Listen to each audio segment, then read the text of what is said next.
The following is a presentation of the Black Hollywood Live Network, the first online broadcast network dedicated to African American entertainment. Hollywood Redefined. From Los Angeles, California, presented by Maria Menounos and streaming live thanks to Akamai Technologies. This is Black Hollywood Live. Success is the new black, featuring in-depth interviews with today's top businessmen and women. Black Hollywood Live. Hollywood Redefined. You're listening to Black Hollywood Live. And now, the host of Black Hollywood Live, Success is the New Black. Where's my music? There we go. Yeah, I like to have my music going. Take you back to what, 95? Yeah. Yeah, so for real. Anyway. We're in the building. This is another episode of Success is the New Black. I am Ron Moore, and I am definitely being joined by the beautiful, the lovely Miss English Cleveland. How you doing? I'm doing good tonight. That is wonderful, as always. Today's going to be a good show. It is going to be a good show. Yeah, how you been? You been good? I'm good. How are you this week? Pretty good. Working, you know. We here. Same old. Yeah. We are here, and we are joined with the Standout comedian. Yeah, I'm gonna just go through some of this. You go down the list. Just the man behind the prank call CDs. Let me make sure I get it right. My mama made me wear this Confessions of a Bench Warmer, and I slap you to sleep. He's been on Last Comic Standing. You've seen him everywhere from Comic View to the David Letterman show. And you've also seen him on the Ramsey High School baseball team. Yeah, riding that damn bench. Yeah, you know it. You can currently catch him on TBS's Sullivan and Son, ironically playing a man named Roy, my boy, Birmingham, Alabama. Roy Wood Jr. is How the in hell building. are you, Rome? Man. English. Thank y'all for having me, man. This is an dude. honor and a pleasure. I appreciate you for the invite and having me on. Can I keep the mug? Yes, I yes, Yes, just you want to- can. we That's your got One of souvenir. these No, official you- Black no, Hollywood. no. Oh, the white dude just came. white Yeah, Right. you can't keep the mug, man. Yeah, Oh, white people be no. listening Don't- at yeah, all don't get times. quick, All man. right. You're like, Yeah. nope, listen, bro. The white people, Buy they, your own you know. damn mug. I'll break this mug. I got basic cable money. You can keep the pieces of the mug. Really? But yeah, man, thanks for having me, man. This is cool, man. It's Yeah, good yeah, times. dude. I appreciate you coming through. Definitely. A lot of guys don't know this is the first guest that we've had on that I know from high school. Like, Both- literally. Literally. From high school, like when I had that ROTC. 2.3 GPA, baby. Man, you were working it. Working at the radio. So here's the thing. This is my defense of having a 2.3. Number one, my standardized test was off the chain. I worked a lot in high school. Okay. I had stuff to do. I were ain't got grown. Here's the thing. Everybody want to guilt trip C students. Like, ooh, you make a C. Yeah, I had stuff to do. Like, how much do I need to know to not take this class again? That's all I'm interested Yeah. in. Right. And that's it. I don't need to learn Just nothing get else. far enough. You're good. Reading is overrated, Ron. That's what people don't tell you. They don't ever let you in on that part. You make Yeah. enough money, you pay people to read stuff on your behalf, and that's what I'm trying to get to. I feel Right. you, bro. That is the worst advice ever. This show's called Success. And I'm giving horrible Hey, advice. Other people can do it for you. Just get them to straighten it out. Yeah. But yeah, those were good times, man. You know, that's why I started comedy. I started when I was, I started when I was at Florida A&M, but I was Yeah. coming back and forth to Birmingham for open mics. And then when I graduated from college, I came back home in 01 and started at the radio station over at 95.7. And Yeah. that was when Ricky Smiley left. And, you know, Ricky Smiley is, you know, that's one of the black comedy gods up Yeah. there, man. Right. You know, he had a syndicated show now. I think he's doing 4 million listeners every morning. That's Yeah. Wow. Tom Joyner status. But Yeah. at the time, he was just the local dude telling chuckles on the radio. And so when he blew up off of Comic View and everything, I kind of slid in behind him, and he kind of gave me the game on some of the pranks. Him and Buck Wild, who was the morning show host at the time. And, you know, honestly, like radio, my time in radio, it was enough to help keep me grounded while I still worked the road, because I think a lot of comics early on, man, you're not getting a lot of opportunities, and you're not getting a lot of chances to work the road. Like, there was stretches where I had a gig every other month, like one gig, Just and it was one. a That's it. 12-minute set Yeah. somewhere in Kentucky. And then for the next month and a half, you're trying to figure out what's the next thing, and radio was able to, give me something to still work those creative juices so I didn't just sit in the dark. I'd have ended up on cocaine. That's what I'm trying to say. Is that without radio, I would have ended up bored with nothing to do every day. Just and chilling. that's 8 babies and a cocaine habit. Hi, Rick James. That's where we were headed with that one. Man, but okay, he brought up FAMU. So I got to go back. I don't know if you may be privy to this story, but I know I've definitely heard it. And you got to tell it to our listeners. Which one you going to bring up from FAMU? Are you talking about the alleged FAMU sex tape, or you going to bring up the Hazen drum major? Which one? No, because that all happened bro? after you were there. I mean, you talking about me? I'm talking about you personally. Oh, I ain't make no sex tape. Now, we're getting to the FAMU sex tape. I made a sex tape once, but it's on VHS, so y'all ain't going to ever see it. That's gone. And it's grainy, the tracking, the little tracking static. It all off. You got to turn that little knob on the thing. But man, I was a cut up when I was in college, man. Yeah. And people who know me know that, and I've talked about it on the record before. I got arrested when I was in college. I had a work study, and her eyes bugged out. No, I wasn't like running kilos of cocaine. No. Nino Brown in the studio. That's what happened. You be like, yeah, well, I got arrested before. Oh, yeah. How many people did you murder? No, I had a work study in the post office, so my hustle was to just try and get a credit card out the mail. I was a mail sorter at the post office. Right. So you ain't got the credit card, you ain't gonna miss it. So I figured, let me borrow your credit card right quick and take that thing to Macy's and ching-ching. Yeah. What happened? I got caught. That's what happened. I got caught, and what happened after that was, it was a big depression for me. Yeah. Because I was 19 years old, and at the time, when you're suspended from school, and you got a lawyer telling you might go to jail, I'm like, well, damn, this is a wrap for me. It's real. On Yeah. life. Like, life hits you dead in the face, and so I took a long look at myself, and people call it luck, some people call it God.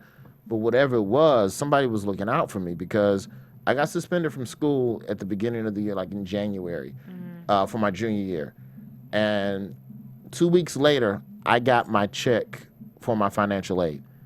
So I had a check for $8,000, but I had no classes to pay for. And at the time, I just started doing stand-up. That's why I got into stand-up, was because I got arrested, and it helped me deal with the depression. It was literally the only thing I had to look forward to every day.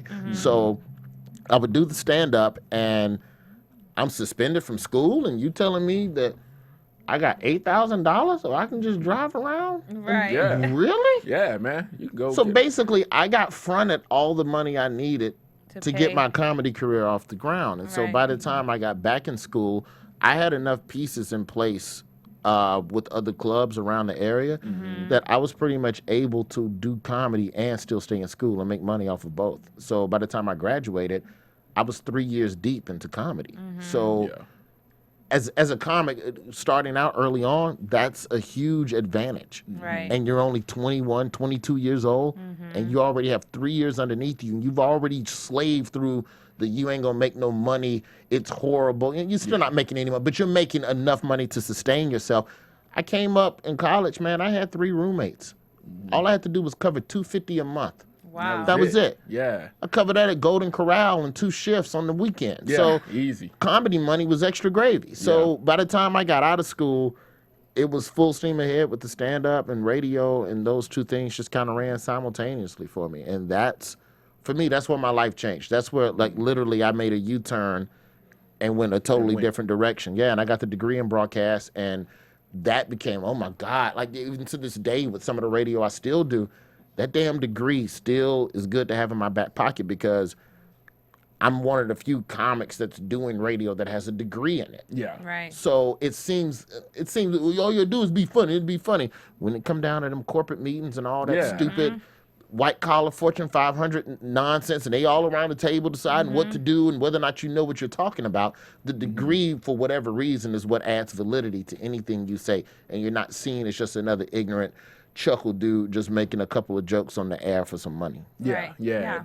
Opens the door.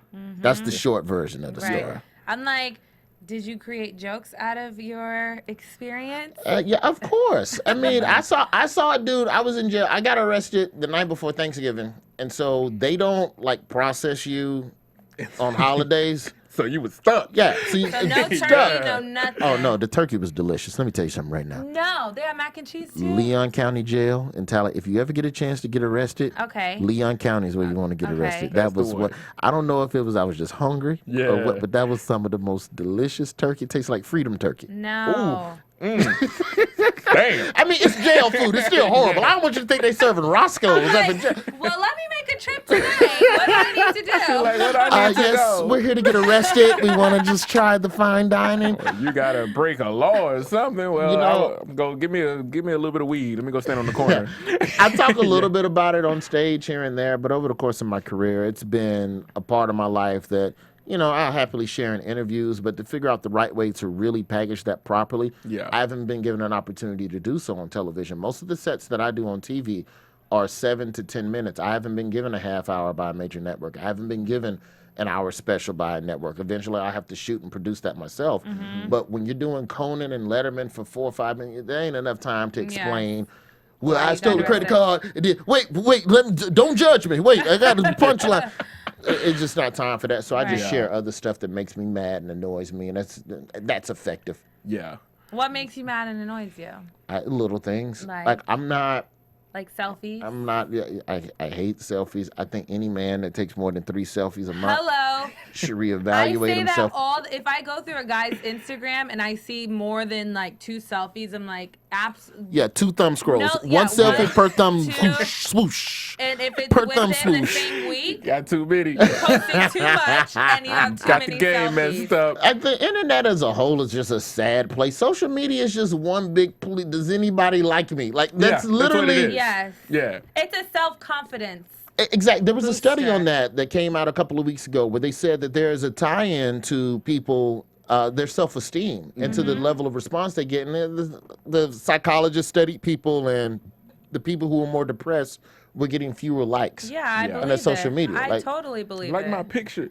I need some help. Like me. Yeah, So I mean, feel little better. stuff like that makes me mad. I don't like the fact that in Los Angeles you have to pay for shopping bags when you At the go grocery at the store. grocery store, and that's foreign to people back east. Yeah. I try and explain it to them. They're like, "What? Who do we murder? How do we stop this?" That messed me up. I went home for the holidays, and it went into effect on January the 1st. So I came back, and I'm just going to the store. You know, I'm thinking, hey, it's a normal day. Let me go up to the little fresh and easy Ralph's, get what I need to get. And there it was. You know, the lady's like, that'll be 60 cents for your bags. I'm like, wait, what do you mean 60 cents for my bags? And yeah, it caught me completely off It's just guard. something new for them Yeah. to charge us for. That's all it is. Just what they'll pay for this. It's like luggage fees at the airport. Exactly. There was no luggage fee 10 years ago, but security. We need to pay the people who Yeah. will unzip your luggage, so we need $40 from you because Exactly. you packed too many draws. Yeah. So I need $40. I leave it at the airport. Yeah, just right there. I do. The lady be like, "Sir, your luggage is overweight by 3 ounces. You have to pay an overage fee." I just leave drawers on the ground. Here you go, TSA. No, I don't even handle them. I Just literally leave 'em. leave them on the ground. It was, What "Sir, about- you left your drawers." They're like, "Nope, that's not my I don't drawers." care. And what about at the post office? Now you have to pay for tape. The post yeah. office is a hustle. They figured that out. Yeah. They had that They know tape the sitting game. up there. And then you never remember to bring back the tape that you buy from there. That's $3.50. Yeah. So then you're just constantly. You got 6 rolls of post office No, tape in I your car. have 10. I was just telling someone this today. I was like, I need to go home before I go to the post office to get my tape because So I, they don't get I have caught. 10 of them by Yeah, now, and they it's not hustling. like a collector's item. Hustle. Man, Roy, when you was at FAM, you famously skipped a final, correct? To was a- open for Tommy It was Davidson? a midterm. It wasn't a a final. midterm. Okay, you I skipped skipped a the midterm. midterm. I thought he was going to, like, I had delusions of grandeur back in those days where I thought the way to be famous, not I'm going to make it, he going to see me, he going to like me, and he going to take me to the top with him. Tommy Davidson. And, this is 2000, and, Tommy Davidson is a legend, of course, but when you look at closer to where he was from the ending of In Living Color, Yeah. and he was doing all the movies with Jim Carrey. I'm like, oh man, Tommy Davis gonna introduce. Watch. I'm gonna rip this show. And I got the call from the booker on a Monday. My midterm was Wednesday, but I had to be in Charlotte Wednesday night for the first show. And so I just I just straight left. I flunked the class. Yeah. But in my head, I was a full-time comedian. College was just something to do, and I understood it. But if I miss a couple courses, I'll figure it out. I'll get the degree. But in the meantime, you can't turn down Tommy Davidson. I get to Charlotte. I do all the shows Wednesday through Saturday. And I'm an MC, so it's only so good you're gonna do in 7 minutes. But in my head, it's standing ovation. Yeah. Encore. Really? Oh man, demolishing with these garbage ass jokes I used to tell. Because I was like, I was a kid. I was like, man, you book buyback. You ever go to the bookstore to turn in your geometry? But I'm telling this joke to like 48-year-old black people.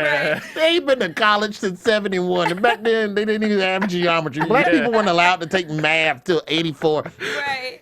So Tommy Davidson, the last night, he comes backstage. He goes, "Where you from, brother?" In my head, I'm like, "Oh, this is it. This is it. Yeah. Get ready. Take me with him to L.A." No lie, English. I'd packed extra clothes. No, you didn't. He was Real talk. Like, Real just talk. in case. I packed extra clothes in case Tommy Davidson asked me to come back to L.A. with But him. you, at least you thought about everything that you were like, okay, I'm going to not go take this test. I'm going to go be a star, and I'm going to pack extra clothes. If I flunk, I flunk. You can take the test again, but you don't know when Tommy Davidson's coming back over that horizon. Right, True. So right. I go to Charlotte, and he says, "Where you from, brother?" I go, "I'm from Birmingham." "Keep at it, brother." And walked out the room. I was like, "No! Bitch, you're supposed to take me with you." Did you book my flight yet? It's my chance. He's leaving. Didn't hear a single joke, but I heard you did good. Wow. Keep at it, brother. And walked clean out the room, left. man. And just walked out the room, just gorgeous women, like just the glow of show business floating out of the door. And I was just like, damn, I'll never be that famous. And it's funny because since then I've opened for him like 4 or 5 times over my career. And I finally told him that story, and he was like, "I don't know where you thought I was going to take your ass." He said, "I'm out here trying to get it."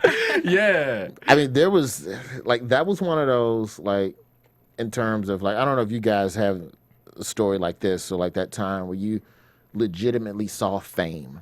You witnessed someone just do some famous people-ish where it's just like, wow. Like, I was in the same hotel as Jodeci years ago. It was, 2000, 2001 or something. It's in Valdosta, Georgia, and me and the other comedian, we're in front of the hotel. It's like a Holiday Inn or whatever. And this is Jodeci on the back end of their career. Yeah, like they were already the on the crack way. hadn't completely got them yet, but they had just met their dealer, and it was the first shipment of crack. Right. Yeah. Devontae was still there. Yeah, exactly. Yeah, he was still a member They of the still was doing shows and Yeah. doing numbers. So me and Henry Coleman, we're sitting in front of this hotel, and we see Devontae come out, we see Casey come out, we see JoJo come out. And JoJo stands there, he lights a cigarette, other boys go in the limo. And then you see like 8 women walk past, and they all get in the limo. And I go, damn, there's 8 women, 2 dudes. Yeah. 3 dudes, ain't but 3 people in Jodeci. How they doing this? What the other ones going to do? Where are they going to? Are they going to watch? Yeah, and keep in mind, me and Henry Coleman are like arguing over which chick is the last to play pool at The some main horrible one. comedy show. Right. Like, she played the one in the jeans. That's mine, bro. The one in the blue jeans and the Alabama Crimson Tide T-shirt. She mine. I called her. But they got 8 stallions in the car. So then this business manager type dude walks by, and he walks up to the limo door, and the women are all in there. And this is the most famous thing I've ever heard in my life. He leans in the limo and looks at all 8 women. He goes, "Ladies, just so you know, if you in this limo tonight, we are doing adult things. So if you're not here to be an adult, you need to get your childish ass out right now." No. Damn. Nobody moved. Yeah. And you said that's some player. Every single woman stayed in that limo. And JoJo's standing there at the door, finishes his cigarette, and he looks at me and Henry Coleman. He just goes, "Good evening, fellas," and just walks off. off. Did music play? Was smoke clear out of the Yeah. My favorite's driving off in the limo. Look at that limo driving off. Like, it was the smoothest thing. Like, yeah, you know I'm finna have sex with all these women, right? "Good evening, fellas." It's just like one day. Letting you know. Like, literally, like, it's just Yeah. one day, maybe. But probably not. Just walked off. Wow. So Yeah. the key to having a crack habit is 8 women at one time. All right, I got it. That's cool. the key to losing all your money. Yeah, yeah. If nothing else. Yeah, that happened too. Man. Yeah, that was those days, I'll always love and remember, but Yeah. little stuff like that is what always stuck out for me. But since he told that story, I gotta flip it and see about the other side. See if this matches up. When you started working with the Blue Collar Comedy Tour, Okay. How was Foxworthy, Ron White, Larry the Cable Guy, Bill Engvall. yeah, you were how many years in were you when you started that? That was Blue Collar started around 07, so I probably had 8 years under me. 8 years in. Yeah. 8 or 9 years underneath me.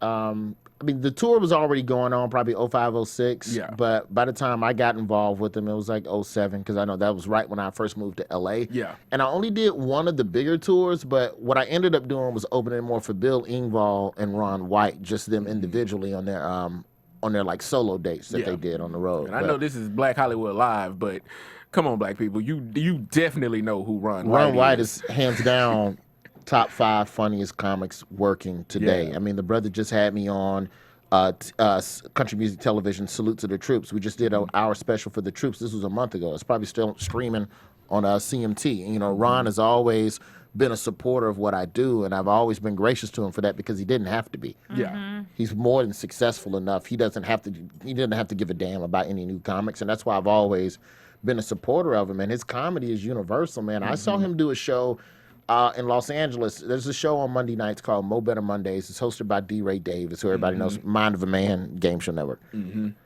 It's one of the blackest crowds you will ever perform in front of in Los Angeles. And Ron White just walked on stage. And like on this night, like DJ Drama is in the crowd. And Spike Lee is over in the corner somewhere. And Ron White just stood there and did his material verbatim the same way he would in front of a bunch of rednecks back east.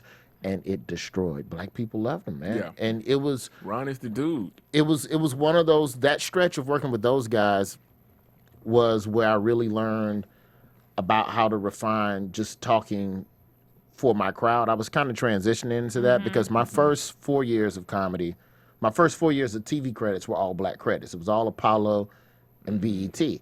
So when you're building jokes for television, you tend to skew a little bit black in your topic selection, a little bit black in your delivery style. And then I got into doing Comedy Central, and they did a Star Search reboot real quick with Arsenio when American Idol first started. And so once I started doing wider television shows, I was having a difficulty with the transition of my material because it was the same joke, but I was like, all right, I was too black. How do I not? How do I fix it? How do I tell this joke but in a white style? And by the time I started working with the Blue Collar guys and doing stuff with Bob and Tom Radio, who was integral as well in my development, those guys, like performing in front of all white crowds that was not expecting to see a black person that week, it really got my style much more level. Yeah, you can't help but to get. I definitely get refined in that type of situation. Yeah, it's you have to, man. It's sink or swim. Yeah. And I wasn't a really hood act to begin with. I mean, I was never what they would stereotype as a Def Jam act or whatever, but I had to change my delivery in some ways early on because I wasn't doing a lot of typical topics. So I had to figure out ways, like with black audiences, all right, if I talk louder and faster, it connected more because black people enjoy volume. If you just look at comics that tend to connect, it's loud, it's fast. Yeah. And it's not a bad thing. It's just a matter of how most black audiences receive information. Yeah. Loud and fast don't work for white people. They feel like they're getting yelled at. Or some people legitimately can't keep up because of the slang, and I'm from Alabama, so you got to add in and account for my southern drawl. So you learn how to slow down, pace yourself, and then you discover, well, damn, if I talk slower, that joke got an extra laugh here and here. All right, and then you go back to a black, and eventually you figure out how to tell the joke, and then it doesn't matter who's in the crowd. So those years with them, I'm sorry for talking so damn long, but no, it makes sense because I never would have thought of that. Made me more balanced. Performing for multiple crowds made me more balanced, and I had that to a degree when I first started because if you're doing comedy in the South, you can't just, if you're trying to work every week, you can't just perform for one audience. Yeah.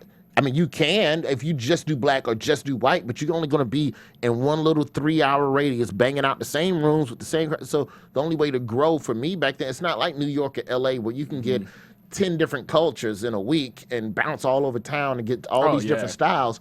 You got to go Birmingham, then you got to drive 4 hours to Little Rock, then you got to drive 6 hours back across to Cincinnati, then you got to go down to Jackson, Mississippi, and then cut across to St. Pete Beach. So that's how you become diverse, is driving more and doing more rooms. But, you know, it was ultimately that time with the Blue Collar Boys that really, by then, I'd perfected that ability. You knew, to how to just tell the joke. Yeah.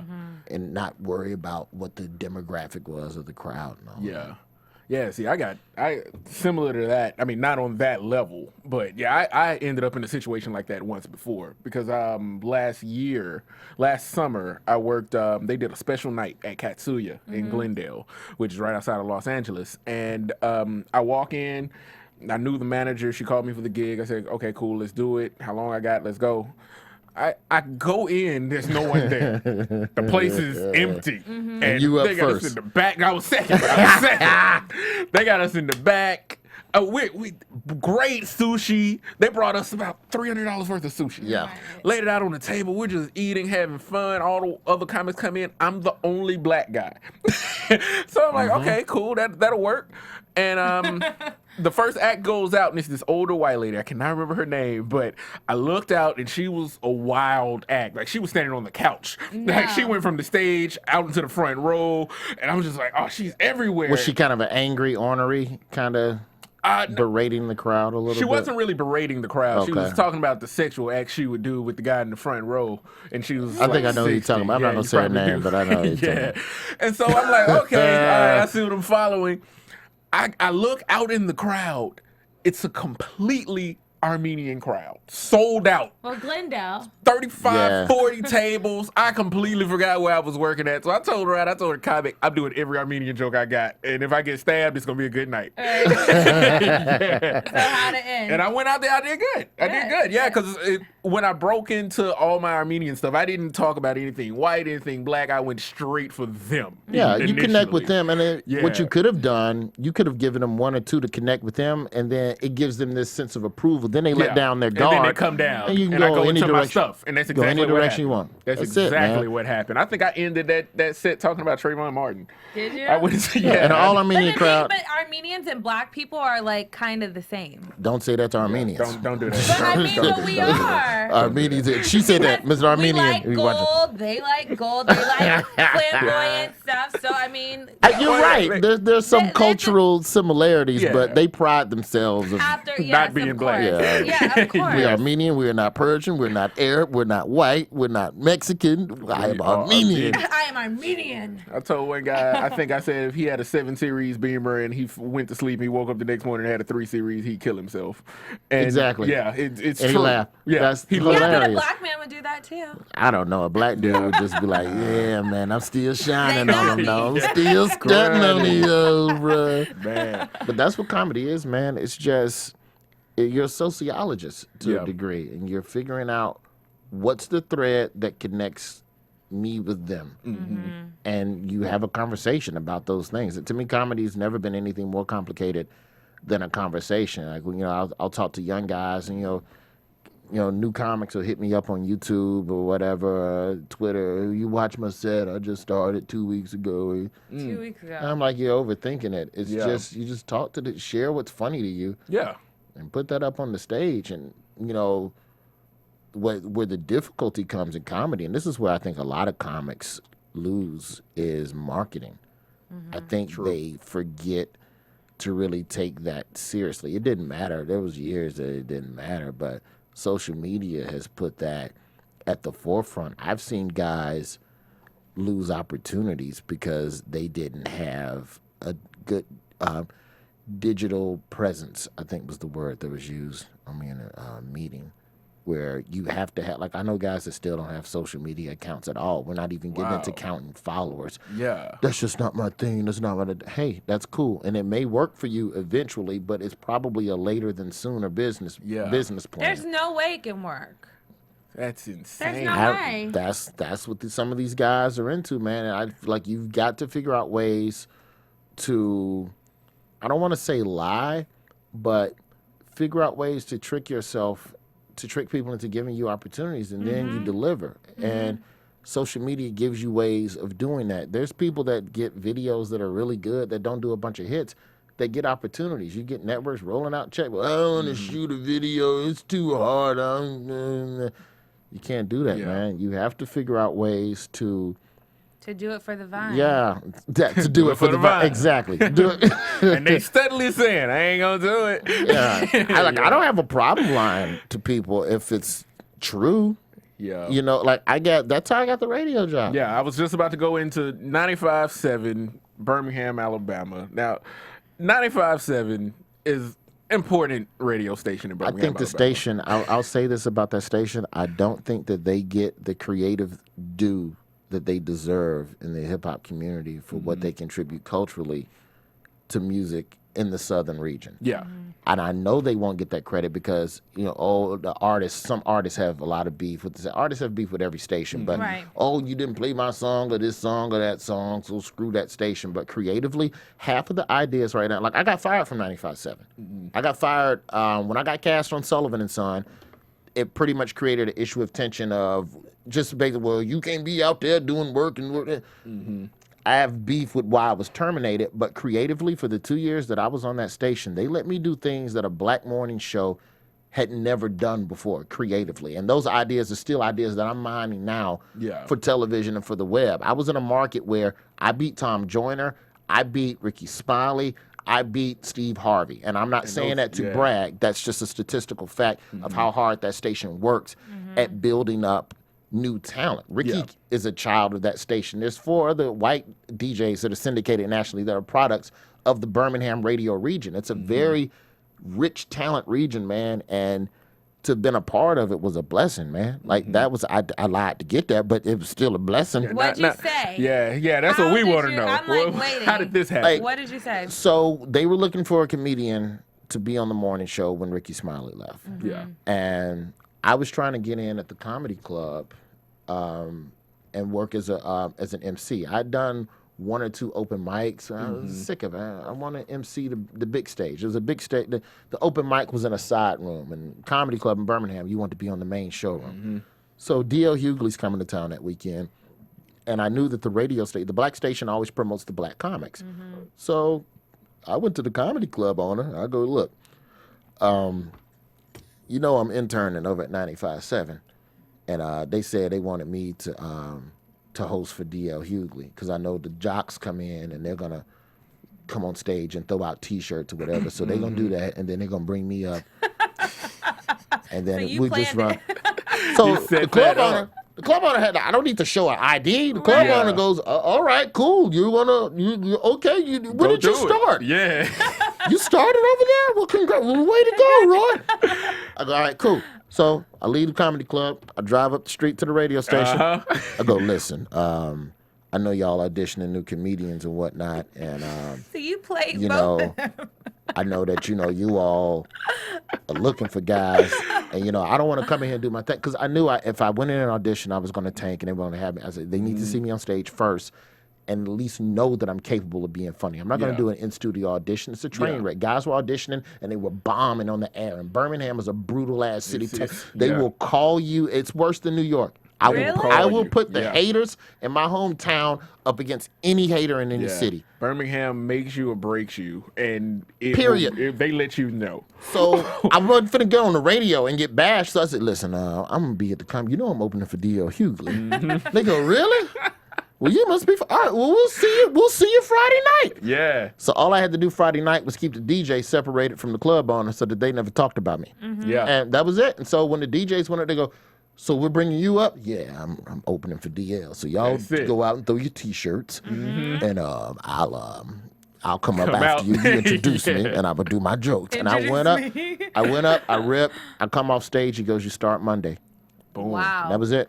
That's how I started at 95.7. Wow. And hey, the show is called Success is the New Black, and damn it, that's how you get success. How long were you there? I was from 95.7 from 2001 until 2012. Yeah. So I was there in a long time, and I still do some stuff in Atlanta now with KISS 104, which is still part of the Cox Media Group family. I love radio, and there's days where it's stressful, it's time consuming, and it's not the most advantageous expenditure of my time. But in the bigger scope of things, of reaching people and connecting with people on a daily basis, you can't beat it, man. You really can't. And I know sooner or later, radio is going to fit into some other bigger piece of a pie. So I want to keep one foot in that. Yeah. So, you know, and I wish things had worked out in Birmingham, but, you know, it's money issues, it's scheduling, it's just a lot of things legit. It's because it's not like it can't be done. I mean, Steve Harvey got 8 damn shows and still wake up every morning and do a radio show. So I know the technology's there. Yeah. But it was just an issue of just money. It just is what it is. Did you always know you wanted to be in like in broadcast, even when you were a kid? When I was a kid, probably high school. Like up until high school, I wanted to be a firefighter. Oh, okay. Like real talk, like that's what I wanted to. You couldn't But tell were me. you funny in school? Were you class clown? I wasn't a class clown, but I was like the quick chuckler because I got picked on a lot. I didn't like people didn't stop picking on me till the 10th grade, which is when I grew into my head because my head been the same size since the 4th grade. So people clown me, oh, big head, egghead, head of the class, head, and mohead, the head detective. Like they just berated me. So when I finally started fitting in, I didn't want to crack jokes and drop a bad joke and then start getting cracked on. So I kept quiet, stayed under the radar. But at baseball games, that's kind of where my sense of humor started emerging. Like I think that was probably what I would consider my first bits of stand-up was riding the bench, and it was our job to heckle the opposing players. If you're on the bench, you heckle that dude when he's in the batter's box, you heckle him around the bases, and there was nobody better than me. Right. Me and Maxwell Hawkins, we eat your I ass remember up. Maxwell. Dude, we eat your ass up. Yeah. As soon as you get in the batter's box, we crack on you to the point where your own fans laughing at your ass, and you strike out, or like after the game, they don't even want to give you a high five. Yeah. Good game, good game. Yeah. We ain't talking to him. So that's when I kind of figured, oh, I'm kind of funny when I open my Right. mouth out loud in front of people, and that's kind of what planted the seed. Where But I it went started. but for broadcast, it was Stuart Scott. Like I can literally trace it all the way back to one man. When I used to watch ESPN, Stuart Scott was the first black person. He wasn't the first black person on ESPN, but he talked hip hop and he was of our generation and he cracked jokes. And I was like, he's black. They let you crack jokes? Because up until that point, I thought journalism was very, yes, you were listening and the score and the team won and the quarterback said, but Stuart Scott was just chilling with it. he was I was chilling. like, well, hell, I do that every day at the lunch table. Yeah. What do I need to major Where do in? I sign up? Broadcast? Okay, cool. Well, that's what I'll do. Yeah. And that's how it started. And I took a voice and diction class while I was in college, and voice and diction and impromptu speaking. And so the impromptu speaking, every week you had to make up a speech. Every week I came in with the speech, and the teacher would give us the topic, and I'd give my speech, and it always got a laugh. To the point where the teacher would flunk me sometimes on the ground, so you need to quit being funny and try to be serious. And I wasn't trying to make the class laugh. It's just, you Just your gave me a point of topic. view. Yeah, you just gave me this topic, and I'm flowing on it. I can't help these people to laugh. And so that was kind of where, if I look back and I can see footprints of stand-up slowly showing up in my life, it was probably in those areas. Cool. Who were your inspirations back then? Comedically. Carlin, Chris Rock, Martin Lawrence too. When I started out, I listened to a lot of Martin Lawrence. My dad had he had like old Red Fox vinyls, and I listened to those, and I listened to Pryor and stuff like that. Yeah. But as far as guys that were like doing it and current and like right then, like I think when I was in college was when Chris Rock Bring the Pain came out. Yeah. Right after the Million Man March. Oh, dude. That was a beast. Demolished. He demolished. And, you know, I watched a lot of guys, but then I went through a stretch in my career where I just didn't watch anybody's stand-up. I watched Comic View. Like, when I first started, I would watch Comic View every night to make a list of the topics that other comics were talking about, just so I could avoid those subjects. Stay away. Yeah, and it's not a disrespect to any comics that chose those topics. It's just for me, I figured out real fast that if I'm just talking about something different from you, it's going to get me an opportunity, and you'll be called original, you'll be called fresh, and he's clever and witty, and it's And maybe it was, maybe it wasn't. But for me, I understood real fast that different gets you visibility faster than being similar to anyone else, right down to the topic selection. So those were the only comics I watched for a while, because when you watch the people that you really respect and really look up to, if you only watch them over and over and over and over again, you start picking up. Like, my first 2 years of comedy is a horrible Martin Lawrence impersonation. That's really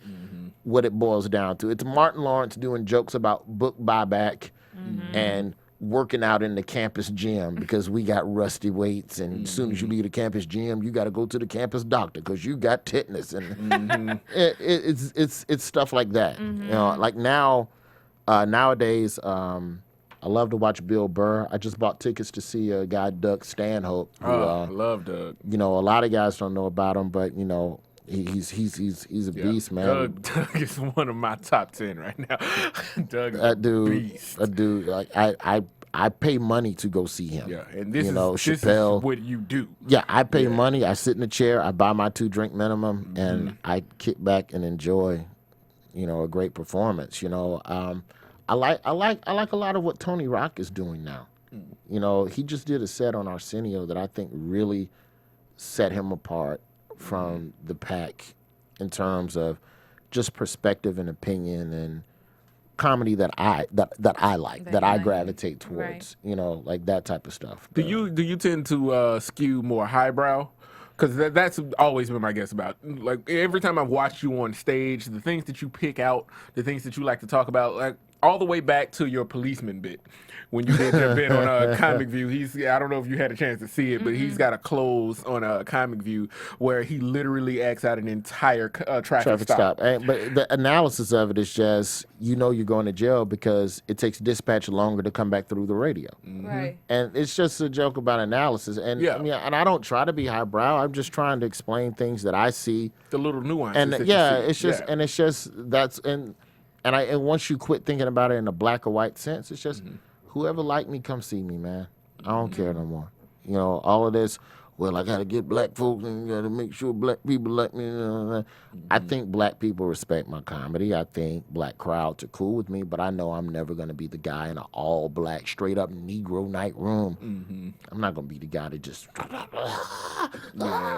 That's not my style. That's not what I do, and that's not what most of those audiences want on a regular basis. But I think there's more than enough opportunities for performers of any style to get exposure and get opportunities and find their audience. Because at the end of the day, as a comedian, that's all it's about. This whole damn L.A., Black Hollywood, this whole dance is about me being in L.A. long enough to find enough people in this country that'll pay me money to come see me ramble drunk for an hour until I die.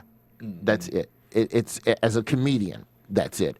Now, you can graduate and become an actor. You can pull a Jamie Foxx and, you know, fall back from stand-up a little bit and dominate over here, or you can go dominate in music. But for me, when I look at stand-up, it's the only genre of entertainment in Los Angeles, or it's the only genre of entertainment, period, where it don't matter if I get fat, it don't matter if I get on drugs, it don't matter if I get old, all the ageism that exists in this city, and it's hard for black actors to find roles. That's cool. I'm going to St. Louis to tell these jokes and feed my family. And God willing, I'm popular enough and doing well enough to where I don't have to do it 20 days a month. You do it 10 to 12 days, and you have enough time to come back home and have a life and have something away from that. But, you know, you look at guys like, look at Bill Cosby. Yeah. Bill Cosby got all the money in the world. There's no reason for him to ever go back out, but he loves it. And Bill Cosby ain't getting cast in the next Star Wars movie. No one's checking for send Bill Cosby the script. See if we can make a movie with Bill. Bill Cosby could care less, because even at that age, he can still go out there and do comedy. All he did was add a chair for him to sit in because he's tired of standing up. Yeah, tired of standing. Yeah. Well, we're running a little short on time, but I have to get into your quick transition to acting when you moved over into Sullivan and Son. Do you prefer that side of Hollywood to what you had to do to make it in stand-up, or? That's a good question. It's a different grind, acting. You know, it's comedic acting, and, you know, I've been blessed enough to be part of a great cast. You know, Steve Byrne, who's, you know, star of the show, and Vince Vaughn and Peter Billingsley, executive producing, along with Rob Long. These guys were kind enough to take a chance on me. But Chris Rock said something I found that was very profound. It was years ago on Rolling Stone. He said, everything I do outside of comedy is to bring more people to my comedy. So that's how I look at it. Do I one day want to have my own show? Do I one day want to have my own opportunities and do all of this other stuff in front of a camera? Hell yeah. But at its core, it's so that you'll come see me on the road. Right. And the acting is definitely, comedic acting in a multi-camera comedy. There's some element of stand-up to it because thankfully we perform in front of a live audience. It's not like a single camera where it's just you and the actors and the cameraman. In that live audience feel, it's electric. Those laughs you hear, those are real laughs. So it's not laugh tracks. So, we're sitting there and you're having to react in the moment and you'll feel the crowd anticipating something that you didn't even think about doing and you'll do it right then. And it's electric. And that's awesome. So do I want to do more of that? Hell yeah. But is it difficult to get the auditions and to get cast and that stuff? Yeah. Absolutely. It's very competitive. And I feel blessed to still have a way of going out and making money in the meantime or being funny enough, long enough to where eventually you get to create something for yourself. Steve Byrne wrote that show for himself. If anything, that's an effing blueprint on what I need to be doing for me. Yeah. TBS didn't go to Steve Byrne and go, hey, half Asian and white dude, would you like we have a show? No, they didn't have no idea. Yeah. Steve Byrne sat in the corner with Vince Vaughn and scribbled that damn script out and took it to them. And they went, yeah, that's funny. We like it. We'll make it. Okay. So that's the same damn thing I'm going to try to do for myself. And I'll marry that thing. If we in production on Sullivan and Son for 3 months, we go on a national tour for another 3 months. That means I got 6 months over here to put something else together if I want to, man. But Perfect. we're excited, man. Season 3, we premiere Tuesday, June 24th Okay. We'll be on watching. TBS, man. That's exciting. Oh, wait, I want to talk about your prank calls really quick. Oh, yes. Please. Real quick, Steve in the booth, how much time we got? Let us know real quick. All right, we're good. Go ahead.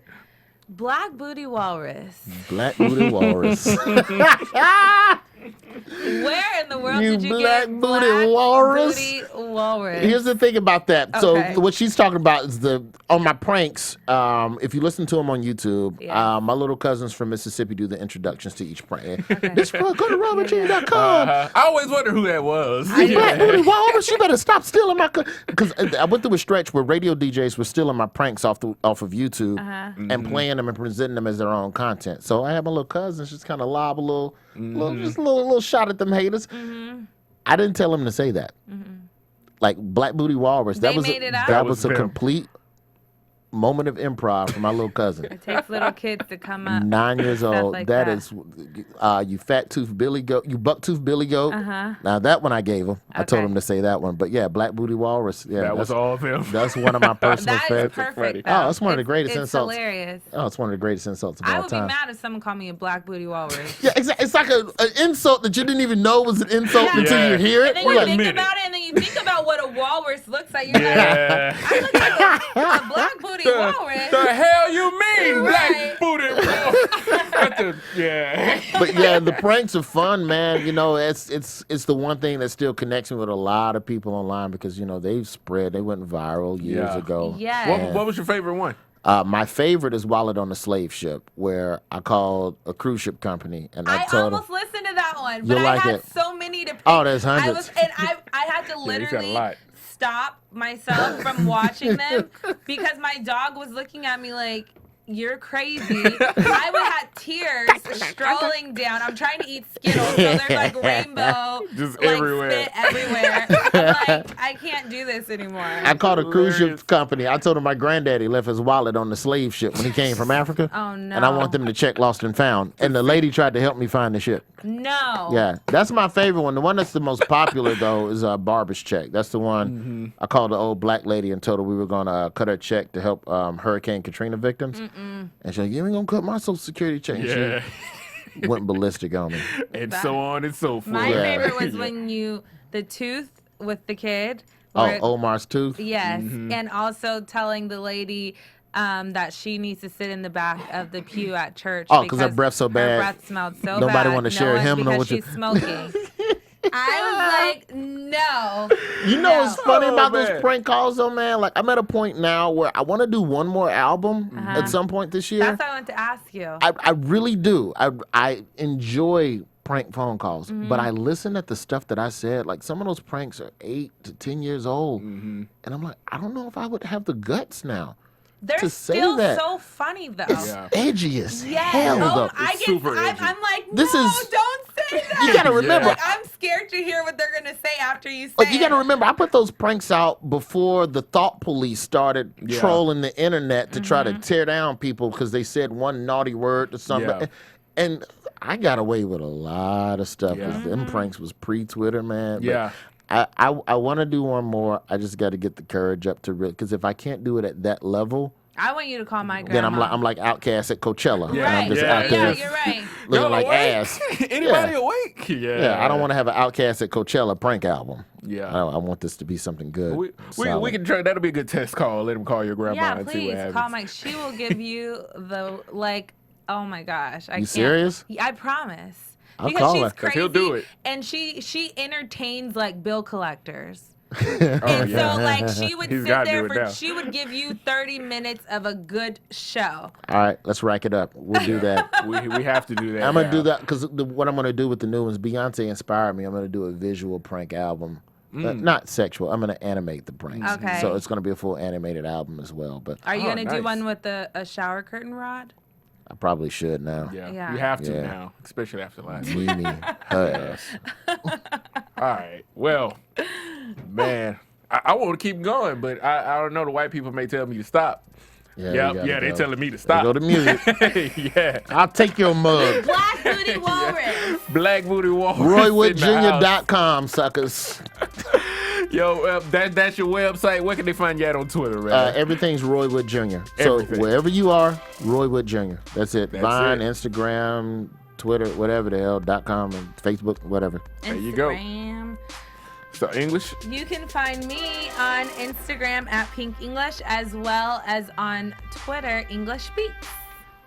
Oh yeah, I forgot. We're the two hosts here that have and different. Facebook. We're the only people that have different like titles on our Twitter and our Instagram. Like Yeah, because we do someone that. stole my Yeah, name somebody for stole your Twitter. name. Yeah, you can always find me on Twitter at Rome the Ruler, just like Rick the Ruler. That's where I stole it from. So, I want to thank Mr. Roy Wood. This was Jr. fun, man. Thank Yeah, you for I appreciate how you guys conduct an interview as well. This Thank was you. fun to do. It wasn't some miserable hell Oh yeah, that nah, some radio shows can be. we try to make it fun, I'm man. not I gonna appreciate name you names, coming. but Oh yeah, you can name a few. no.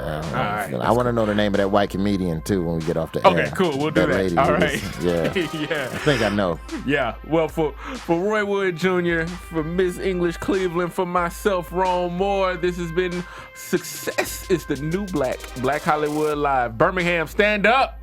From producers Maria Menounos, Dario Kristen, Tiana Hobson, Kevin Undergaro, and the entire BHL crew, we would like to thank you for supporting Black Hollywood Live, the first online broadcast network dedicated to African American entertainment. For questions and comments, contact us at info@blackhollywoodlive.com. Like us on Facebook, tweet us, or Instagram us at BHL Online. And I'm your BHL announcer, Scipio. Instagram me at Planet Scipio. Thank you for tuning in. Hollywood Redefined. Redefined. The views expressed here are those of the hosts only and do not necessarily reflect the views of BHL or its owners or principals. Thanks for watching Black Hollywood Live on YouTube. For more in-depth interviews and news, subscribe to our channel here and be sure to share your opinion in the comment section below here. See you soon, everyone. Bye.